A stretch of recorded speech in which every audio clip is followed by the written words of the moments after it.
أعوذ بالله من الشيطان الرجيم بسم الله الرحمن الرحيم يا أيها الناس قد جاءتكم موعظة من ربكم يا أيها الناس قد جاءتكم موعظة من ربكم وشفاء لما في الصدور وهدى ورحمة للمؤمنين قل بفضل الله وبرحمته فذلك فليفرحوا هو خير مما يجمعون صدق الله العظيم اللهم صل على محمد وعلى آل محمد كما صليت على إبراهيم وعلى آل إبراهيم إنك حميد مجيد اللهم بارك على محمد وعلى آل محمد كما باركت على إبراهيم وعلى آل إبراهيم إنك حميد مجيد رفقاء جمعیت اسلامی جمعیت طلبہ ضلع شکارپور کی طرفا اساں جی نگوٹ ضلع ڈیرے میں 2 روزہ کانفرنس منعقد کئی ہوئی ہے کانفرنس جی پہریں ڈींहं जी पहिरें नशिस्त में दर्स क़ुरान जी ज़िम्मेदारी मुंहिंजे मथां रखी वई ऐं मूंखे जेको मौज़ू ॾिनो वियो आहे टॉपिक ॾिनो वियो आहे उहो आहे नौजवान जी ज़िंदगी क़ुरान मजीद फुरक़ान हमीद जी रोशनीअ में अज़ीज़ान मोहतरम हीअ ज़िंदगी जंहिंमें अवां हींअर गुज़री रहिया आहियो जवानी वारी ज़िंदगी इहा ज़िंदगी अवां वटि अल्लाह जे पारां अमानत आहे ऐं इन ज़िंदगी जी सॼी वॾी अहमियत आहे अल्लाह जे नबी सल्लल्लाहु अलैहि वसल्लम हिक सहाबीअ खे नसीहत कंदे फरमायो त 5 शयुनि खे गनीमत ॼाणियो 5 शयुनि जी क़दुरु कयो 5 शयुनि जे अचण खां अॻु में 5 शयुनि जे अचण खां अॻु में 5 शयुनि जी क़दुरु कयो गनीमत उनखे सम्झो उन मां हिकु इहा ॿुधायूं फरमायूं त जवानीअ खे बुढ़ापे खां पीर सनी जे अचण खां अॻु में गनीमत सम्झो उनजी क़दुरु कयो ज़िंदगी जी इहो जेको हिसो आहे न जंहिंमें अवां गुज़रिया आहियो वॾी अहमियत वारो ई हिसो अथव नौजवान खे क़दुरु करणु खपे पंहिंजी जवानी जी ज़रूरु अव्हां जे साम्हूं उहा हदीस मुबारक आई हूंदी जंहिंमें अल्लाह नबी सल्लल्लाहु अलैहि वसल्लम इरशाद फरमायो आहे त ॾींहुं क़यामत जे मैदान महशर में का बि छांव न हूंदी को बि पाछो न हूंदो इंसानियत गर्मी में टच कंदी नफ़्सा नफ़्स जो आलम हूंदो उन ॾींहुं 7 क़िस्मनि जे माण्हुनि खे अल्लाह तबारक व तआला पंहिंजे अर्श अज़ीम जे छांव में पाशी में जाइ था फरमाईंदो 7 क़िस्मनि जे माण्हुनि खे उन मां हिकिड़ो क़िस्म फरमायो त वशाबुन नशअ फी इबादतिल्लाह तआला यानी उहो नौजवान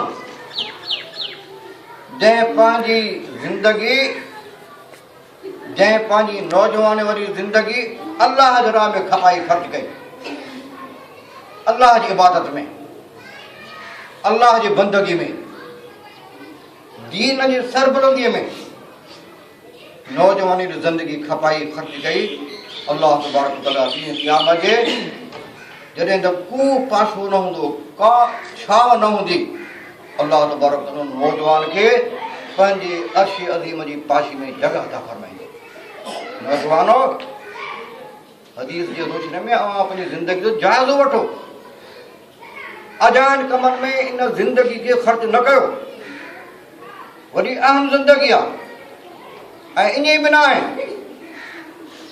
त नौजवान हमेशह नौजवान रहंदो इन बिना त तव्हां हमेशह नौजवानी ज़िंदगी में रहंदव कुझु वक़्तु तव्हांखे रहणो नौजवानी में, पोइ 15 साल 20 साल 25 साल, इन खां पोइ वरी बुढ़ापो ईंदो,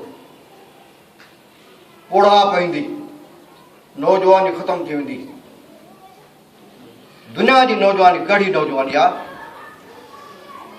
नौजवानी ज़िंदगी आहे त जन्नत जी ज़िंदगी आहे। 33 सालनि जी उमिरि में अल्लाह तबारक व तआला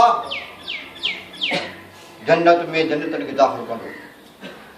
हमेशह उहे 33 साल में रहंदा, बुढ़ापो न ईंदी। जन्नत वारा नौजवान हमेशह अबादी ज़िंदगी ताईं, दाइमी ज़िंदगी ताईं नौजवान रहंदा। असांजी हीअ दुनिया जी नौजवानी ज़िंदगी कहिड़ी अदा हीअ ज़िंदगी आहे? इहा त वक़्ती ज़िंदगी आहे नौजवानी वारी, आरज़ी आहे। वक़्तु गुज़रंदो वेंदो, आख़िर इंसानु पूरो थिए। गनीमत ॼाणे हुन ज़िंदगीअ खे ज़ाया न कयो, अल्लाह जी राह में ख़र्च कयो। पंहिंजी ज़िंदगीअ खे दीन जे हुकुम मुताबिक़ गुज़ारियो, क़ुरान जी रोशनी में पंहिंजी ज़िंदगी गुज़ारियो, कामयाब थी वेंदो। ॾींहुं क़यामत जी अल्लाह ताला अव्हांखे जन्नत वारी नौजवानी अता फरमाईंदो। जेकर इन जवानी खे तव्हां गनीमत सम्झंदव, अल्लाह जे राह में ख़र्च कंदव त क़ुरान मजीद फुरक़ान हमीद जी 2 आयतूं सूरह यूनुस सिपारो 10 सिपारो 11 ऐं रुकू 10, इहे 2 आयतूं अव्हांजे साम्हूं तिलावत कयूं आहिनि। अल्लाह तबारक व तआला पूरी इंसानियत खे ख़िताब फरमाए थो, जंहिंमें नौजवान बि आया, पोड़ा बि आया, मुस्लमान भी मुखातिब, गैर मुसलमान भी मुखातिब, ईमान वारा मुखातिब, मुशरिक मुखातिब, मर्द भी मुखातिब, औरतूं मुखातिब, हर तबके जा माण्हू अल्लाह तबारक सभिनी खे मुखातिब। या अय्युहन्नास, हे इंसानो, ये मुखातिब अव्हां पंहिंजो पाण खे मुखातिब सम्झो त अल्लाह ताला अव्हांखे मुखातिब आहे। हे नौजवानो,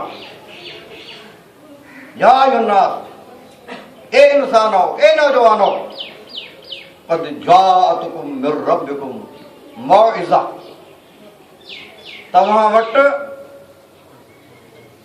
अल्लाह जे पारां नसीहत अची वई आहे। नसीहत अची वई आहे तव्हां वटि रब्बुल आलमीन जे पारे, अल्लाह जे पारां, अल्लाह जे तरफ़ां तव्हां वटि मौइज़ा, नसीहत अची वई आहे। क़ुरान मजीद फुरक़ान जो नालो आहे मौइज़ा। मौइज़ बि नालो आहे, फुरक़ान बि नालो आहे, क़ुरान बि नालो आहे, ज़िक्रा बि नालो आहे। इहे सभई नाला आहिनि। तव्हां वटि नसीहत अची चुकी आहे, यानी तव्हां वटि मुंहिंजे पारां क़ुरान मजीद फुरक़ान हमीद आयो आहे। ॿी जॻह ते आहे फ़इन ज़िक्रा तनफ़उल मोमिनीन, हीअ जेका ज़िक्र आहे क़ुरान शरीफ़ या जेका नसीहत आहे, इहा ईमान वारनि जे लाइ फ़ाइदेमंद आहे। वलक़द यस्सरनल क़ुरान लिज़िक्र फ़हल मिन मुद्दकिर, फरमायो आहे असां इन नसीहत खे, क़ुरान मजीद खे आसान करे लाथो आहे। इहो ॾुखियो न आहे, तमामु सवलो आहे। को माण्हू जेको इन क़ुरान मजीद मां नसीहत फिराए, त अल्लाह ताला फरमाए थो अव्हां वटि तव्हांजे पालर जे तरफ़ां नसीहत अची वई आहे, क़ुरान मजीद आयो आहे। ऐं इहा नसीहत हर कंहिं लाइ न आहे, बल्कि उन माण्हू लाइ इहा नसीहत आहे जेको नसीहत फिराईंदो, जंहिंमें तड़प हुजे, जंहिंमें जज़्बो हुजे त क़ुरान मजीद मां कुझु मां हासिलु कयां, जंहिंमें तलब हुजे त क़ुरान मजीद मां कुझु फिरायां, हासिलु कयां, सबक़ फिरायां। उन शख़्स लाइ इहो क़ुरान मजीद फुरक़ान हमीद नसीहत आहे, उन शख़्स जे लाइ इहो दर्स आहे। पर जेको क़ुरान शरीफ़ खां मुंहुं मोड़े थो, उन लाइ इहा नसीहत न आहे, उन लाइ का नसीहत कान्हे। उन्हनि माण्हुनि लाइ नसीहत आहे जेके फिराइणु चाहिनि था, नसीहत हासिलु करणु चाहिनि था। उहा शिफ़ा लिमा फ़ी सुदूर, अल्लाह ताला फरमाए थो दिलनि ऐं सीननि जी बीमारी जो इलाज आहे इन क़ुर मजीद में।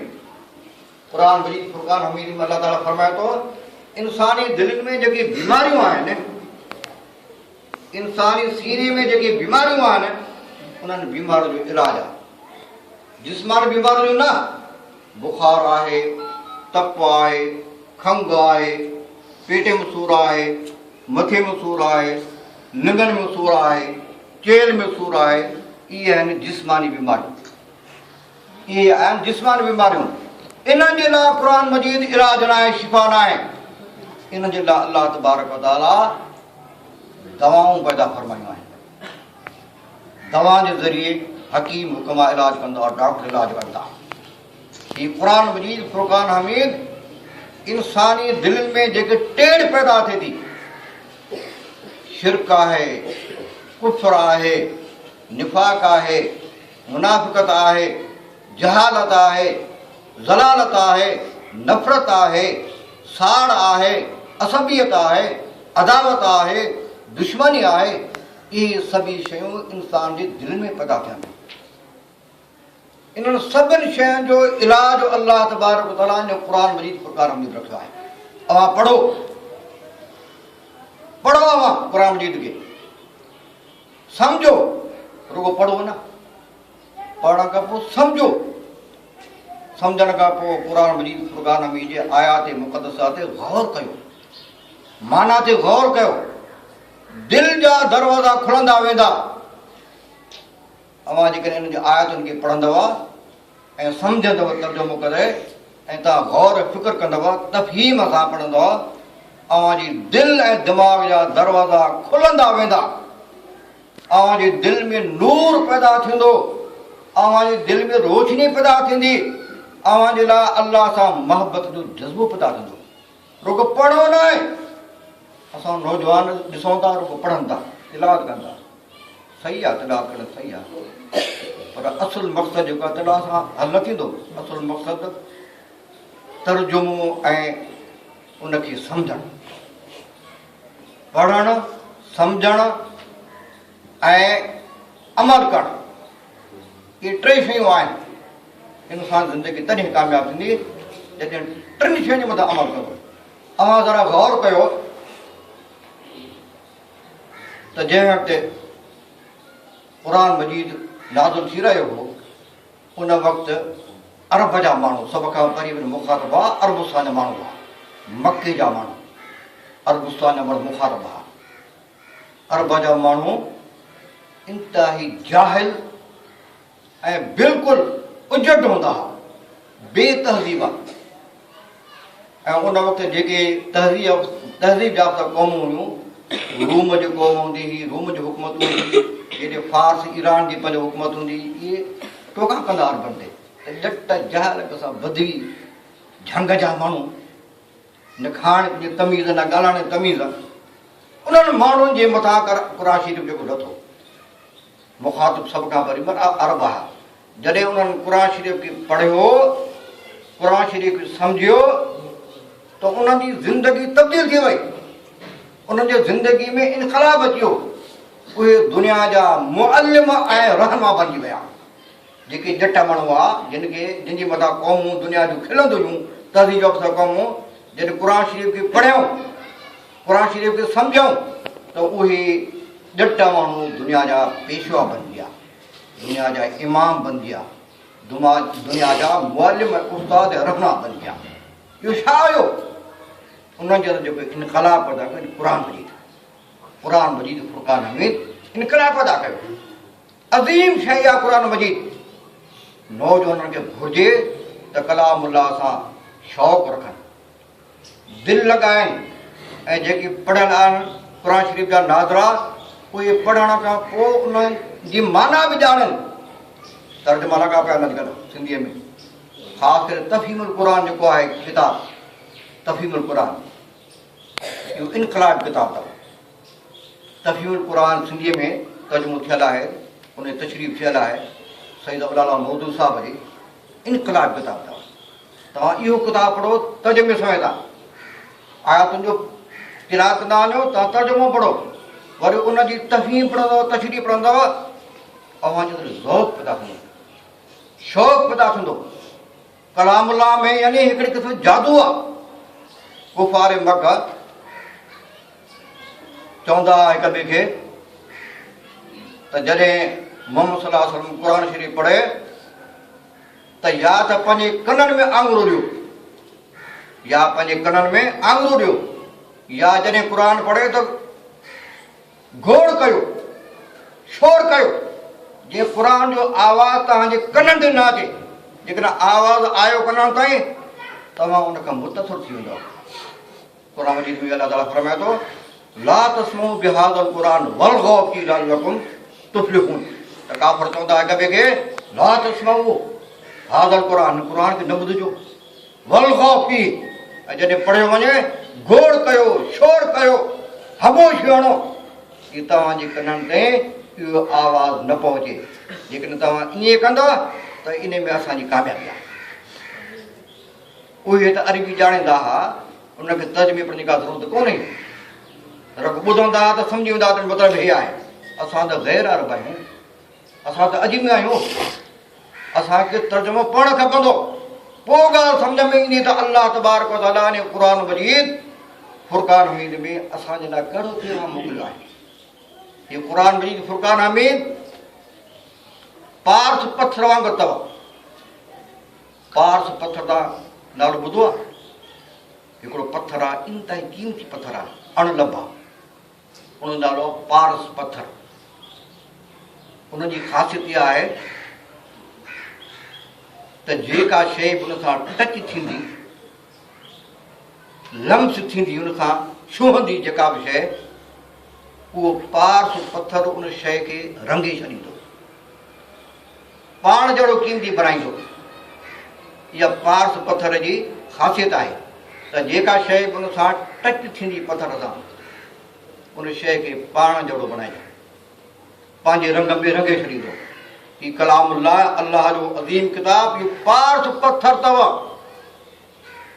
तव्हां गौर कयो, जंहिं हस्तीअ ते, जंहिं ज़ात अक़दस ते इहो कलाम मुक़द्दस लथो, नाज़िल थियो, उहा हस्ती इमामुल अंबिया, ख़ैरुल बशर जे मक़ाम ते पहुची वई। इमामुल अंबिया, नबी जो इमाम, अल्लाह जे नबी जे मथां कलामुल्लाह नाज़िल थियो, इमामुल अंबिया लक़ब, ख़ैरुल बशर, बहितरीन इंसान। ऐं जंहिं महीने में इहो कलामुल्लाह लथो, रमज़ान शरीफ़ में, उन महीने खे रंगे छॾे, उन महीने खे सईद शहूर, महीने जो सरदार, रमज़ान शरीफ़ जो इहो रक़ब आहे। सईद शहूर, इहो रमज़ान महीनो ॿियनि महीननि जो सरदार आहे। जंहिं राति में कलामुल्लाह इहो लथो, उन राति खे इन कलामुल्लाह रंगे छॾियो, उहा राति लैलतुल क़द्र, क़द्र जी राति आहे, जेका 1000 महीननि खां अफ़ज़ल ऐं बहितर आहे। जंहिं राति में कलामुल्लाह लथो, जिन शहरनि में कलामुल्लाह लथो, जिन शहरनि में कलामुल्लाह लथो, उन्हनि शहरनि खे बि रंगे छॾे। उन्हनि शहरनि खे हरमैन शरीफ़नि जो लक़ब ॾेई छॾे। हरमैन शरीफ़ैन, हरमैन शरीफ़ैन यानी मक्कतुल मुकरमा ऐं मदीना शरीफ़। क़ुर में या त मकी में लथो या मदीने में, ॿिनि शहरनि में हरमैन शरीफ़ैन कोट ईंदा आहिनि, मके ऐं मदीने खे। ऐं जिन हुजरनि में इहो कलामुल्लाह नाज़िल थियो, उहे हुजरा उम्महातुल मोमिनीन जा हुजरा हुया। उहे हुजरा हिन उम्मत जा जे रहनुमाई ऐं रहबरी जा सरचश्मा बणिजी विया, उहे हुजरा। ऐं जंहिं फ़रिश्ते जे ज़रिए कलामुल्लाह लथो, उन फ़रिश्ते खे बि कलामुल्लाह रंगे छॾियो। कीअं रंगे छॾे? उन फ़रिश्ते जो लक़ब ॾेई छॾियो रूहुल अमीन। जिब्रील अलैहिस्सलाम जो लक़ब आहे रूहुल अमीन, ऐं फ़रिश्तनि जो सरदार बणिजी वियो। ऐं जंहिं क़ौम लाइ इन कलामुल्लाह जी हिदायत जो पैगाम आयो, उन क़ौम खे रंगे छॾे। ख़ैर उम्मत, इहा जेका उम्मत जंहिं अल्लाह जो किताब आयो आहे, ख़ैर उम्मत आहे। ये ख़ैर उम्मत, वसत उम्मत, हिन उम्मत जो इहो लक़ब आहे, ख़ैर उम्मत, वसत उम्मत। त ॻाल्हि करण जो मतिलबु हीअ आहे त कलाम अल्लाह सां जेको टच थींदो, कलाम अल्लाह उनखे बुलंद दर्जे ते पहुचाए छॾींदो। ऐं नौजवान खे गुज़ारिश आहे, अवां टच थियो, पार्स पथर सां टच थियो त कलाम अल्लाह अवां जा दर्जा बुलंद करे छॾींदो, अवां जी ज़िंदगी में इनकलाब आणींदो, अवां जी ज़िंदगी रोशन थी वेंदी, अवां तब्दील थी वेंदव। कलाम अल्लाह जे पैगाम खे पढ़ो, पाण बि अमल कयो, पंहिंजे दोस्तनि खे बि अमल करण लाइ उनखे हिदायत कयो, आमादा कयो।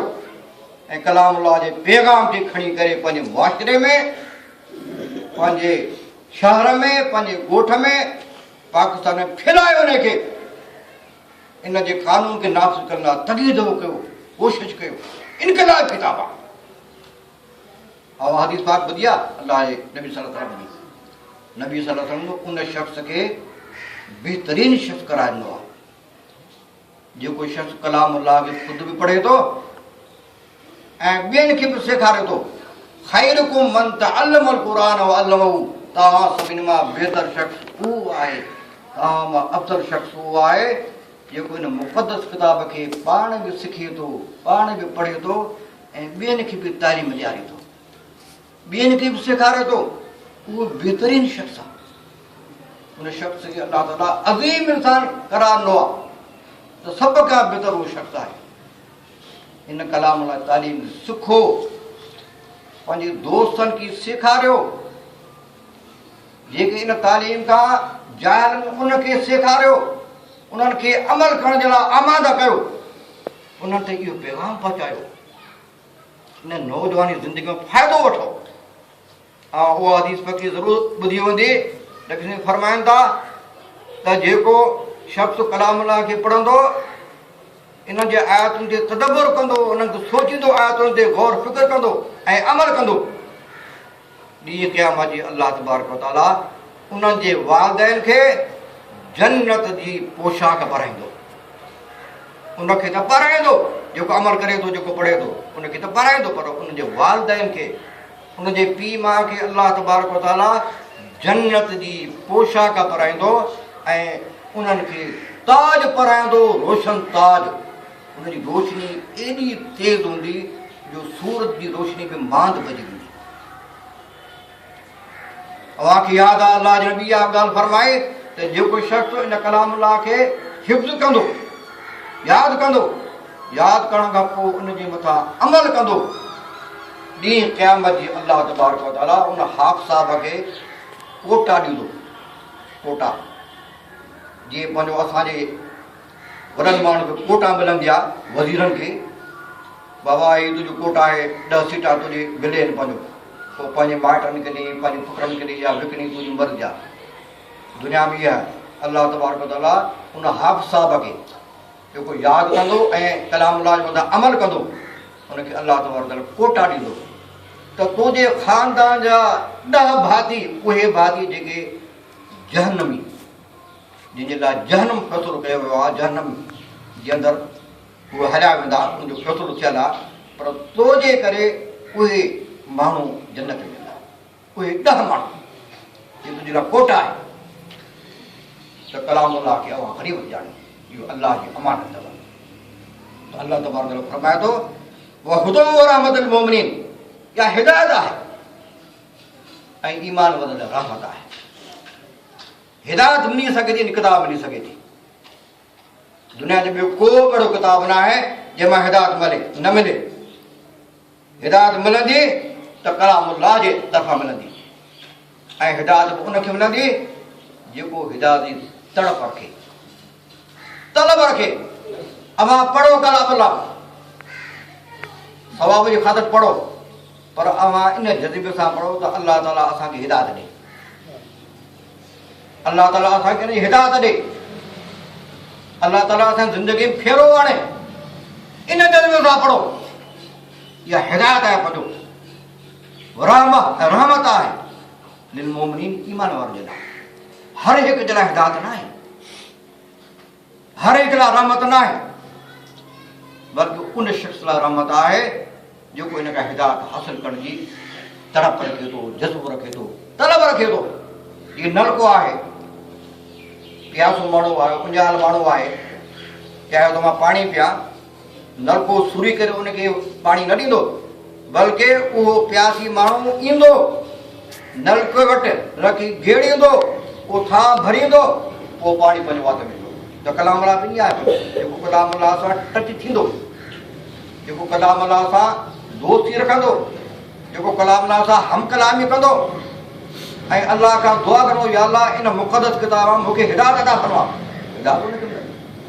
लखी माण्हू खणनि था गानो रोक ज़िंदगी न कलाम अलाह जी ॻाल्हि जेको थो वञे उनखे को ख़्यालु आहे कि अलाह जी किताब आहे, मुक़दस किताब आहे, असांखे पढ़णो आहे, असांखे पता लाज़मी आहे, को ख़्यालु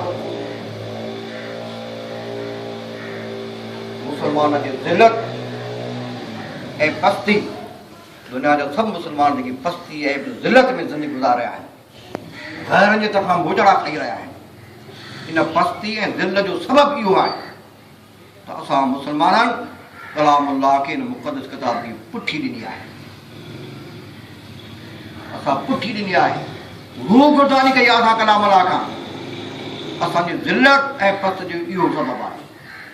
अल्लाह नबी सल्लल्लाहु अलैहि वसल्लम फरमायो आहे त इन अल्लाह यरफ़उ बिहाज़िल किताब अक़वामन व यज़उ बिही, यानी अल्लाह तबारक व तआला इन किताब मुक़द्दस जे ज़रिए कंहिं क़ौम खे, किन माण्हुनि खे दुनिया में इज़त अता फरमाईंदो, दुनिया में बुलंद मर्तबो अता फरमाईंदो, ऐं किन माण्हुनि खे, कंहिं क़ौम खे अल्लाह तबारक व तआला इन किताब जे ज़रिए ज़लील ऐं ख़्वार कंदो।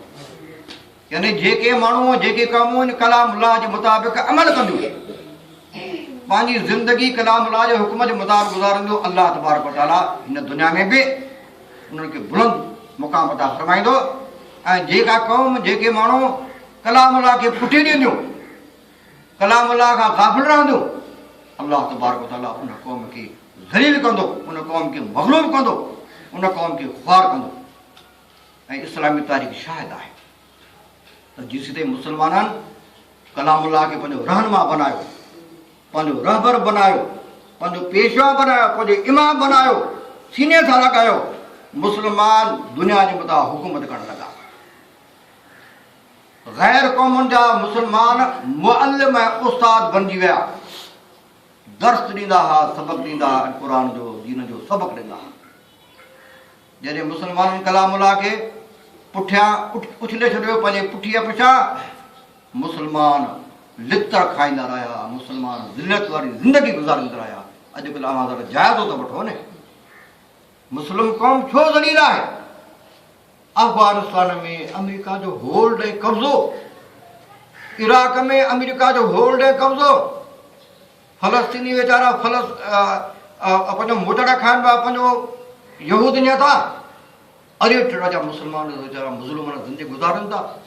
कश्मीरी जी हालत ॾिसो वीचारनि जी, बर्मा जे मुस्लमान जी हालत ॾिसो पंहिंजो, जिथे किथे मुस्लमान सड़जनि पिया, मुस्लमान जो कोस आहे, मुस्लमान जी ज़िलत आहे।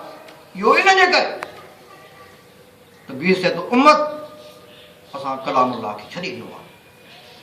मुंहिंजी गुज़ारिश आहे नौजवान खे, कलाम अल्लाह खे पंहिंजो रहनुमा बनायो, पंहिंजी ज़िंदगी जेका नौजवानी ज़िंदगी तव्हांखे अल्लाह ताला अता फरमाई आहे, इन ज़िंदगी खे कलाम अल्लाह जी हिदायत ऐं तालीम सां सींगारियो, पंहिंजे अख़लाक खे कलाम अल्लाह सां सींगारियो ऐं दिलि लॻायो कलाम अल्लाह सां। कलाम अल्लाह खे पढ़ो, कलाम अल्लाह जे आयतुनि जो गौर कयो, कलाम अल्लाह खे हिदायत जो ज़रियो ऐं दस्तूर बनायो पंहिंजो। अल्लाह ताला खां दुआ घुरो, अल्लाह ताला इन मुक़दस किताब जे ज़रिए असांखे हिदायत अता फरमा, असांजी ज़िंदगी में फेरो आण, असांखे कामयाबु कर।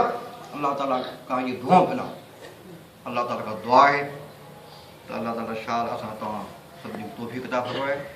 जेकी बि नशिस्त में असां ॿुधोसीं क़ुरान जी रोशनीअ में, शाल अल्लाह ताला क़बूल फरमाए, अल्लाह ताला तौफ़ीक़ अता फरमाए।